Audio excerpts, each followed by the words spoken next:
Hello everyone, my name is Orion. My name is Obadiah. Today we're talking Songwriting 101. We're both songwriters and perform together as O&O. You can find our original music on our channel, but for now, let's focus on your original music. Whether you're a beginner or just looking for some inspiration, this video is for you. Together in a strange place, I'm so glad to see your face. There are four main elements to every song: lyrics, melody, harmony, and rhythm. Since there's no rule about which one comes first, you can choose whether you want to start your song by writing the lyrics, melody, chords, or beat. In this video, we're going to give you our tips and practical exercises, along with some examples from famous songs, to show you how to bring these elements together. So let's load up. It's helpful to approach songwriting in two different mindsets: brainstorming and editing. It's very important that these two are kept separate because the editor in you has a tendency to get in the way of the brainstorming and block your creativity. We've all experienced that editor voice in our heads, critiquing every thought before we've had a chance to express it or write it down. Start with the brainstorming and let all of your ideas exist without judgment. Think of it as a creative flow zone where there are no bad ideas. Once you've fully explored and put down your creative ideas, then enter the editor mode. Now it's time to roll up your sleeves and look at what you've come up with as objectively as possible. The best parts will form the basis of your song. Don't get frustrated if things don't gel together right away. Some songs come together in a matter of minutes and some take years, but each song has its unique journey. Now we've grown up. If you want to start your song with the lyrics, a great exercise is free writing. This is especially valuable if you're starting from scratch with no idea of what you're going to write about.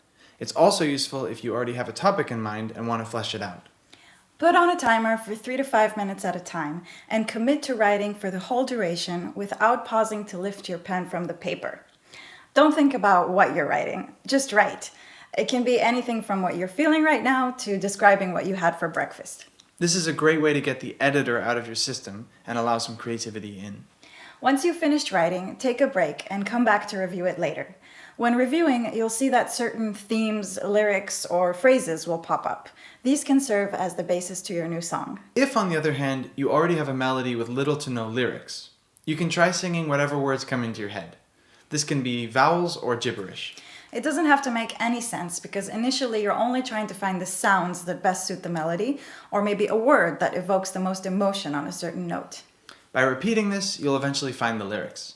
A famous example is the Beatles' Yesterday. Paul McCartney woke up one morning with the entire melody but no lyrics. To fit the phrasing of the melody, he initially sang Scrambled eggs.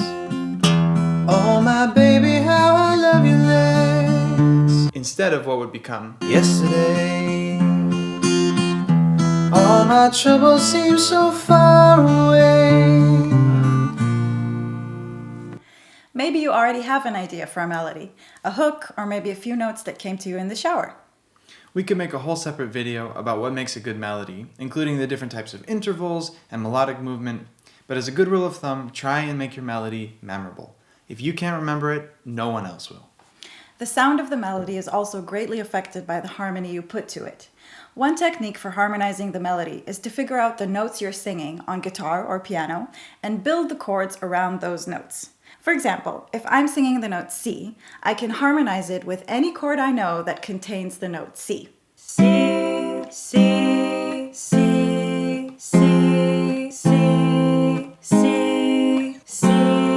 The different chords you try will change the context of the melody, and you can use your ear to find which chords sound the best to you. There's no right or wrong, it's a matter of choice. You'll probably find that one chord will fit your melody for a bar or two before you have to change to the next chord. You wouldn't usually change chords on every single note. I mean, you could, but that would be jazz.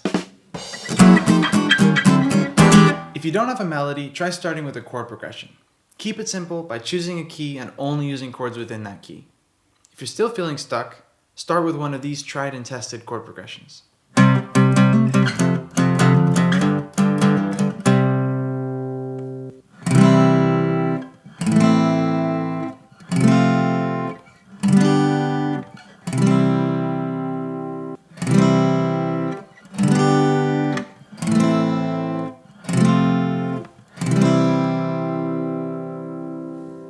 Loop the chord progression and improvise the melody. Try recording yourself and see what you come up with. Then later, when you listen to your recording, you can choose the best parts to form your melody. Here's another famous example. Phil Collins had this chord progression on a loop with a drum machine.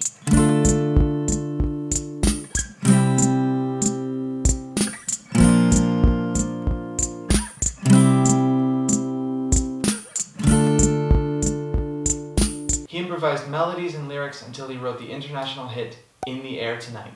I can hear it calling in the air tonight. Oh Lord. To compose your song around the beat, use GarageBand or Logic's built-in drum loops as a starting point to get inspired. Even singing or playing along to a metronome will do if you don't have access to music software. For example, the writers of Rihanna's hit Umbrella were inspired by a hi-hat sound from a GarageBand loop.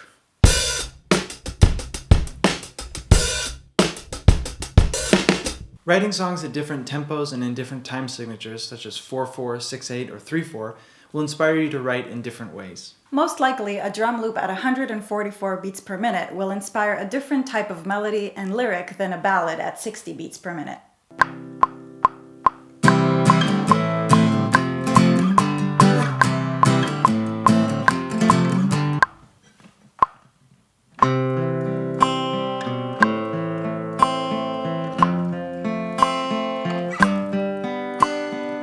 Think about the overall feel and purpose you want for the song. The rhythm will help you achieve this. You don't have to master all these elements to write a song. If you are primarily a lyric writer, find a musician who will complement your abilities by putting your lyrics to music. The same goes if you have a melody in your head, but no idea how to put lyrics or chords to it. There have been many famous and hugely successful writing partnerships in history, such as Lennon-McCartney, Goff and King, Rodgers and Hammerstein, Bernie Taupin and Elton John, and many more. These days, some songs have as many as 9 writers on one single song. So there's no shame in writing with others, and it's a great opportunity to learn from other writers. Thank you so much for watching. You can try one of these approaches whenever you're feeling stuck or a little uninspired, or if you just want to challenge yourself by trying something different. We can't wait to hear your songs, but in the meantime, you can listen to ours. Our latest single, Traveling, is out now, and you can watch the official music video on our channel. Bye for now. Looped. Not with a drum. You don't have to look back at me. Different time signatures, such as 6/6. No song was ever written in 6/6. Not a real time.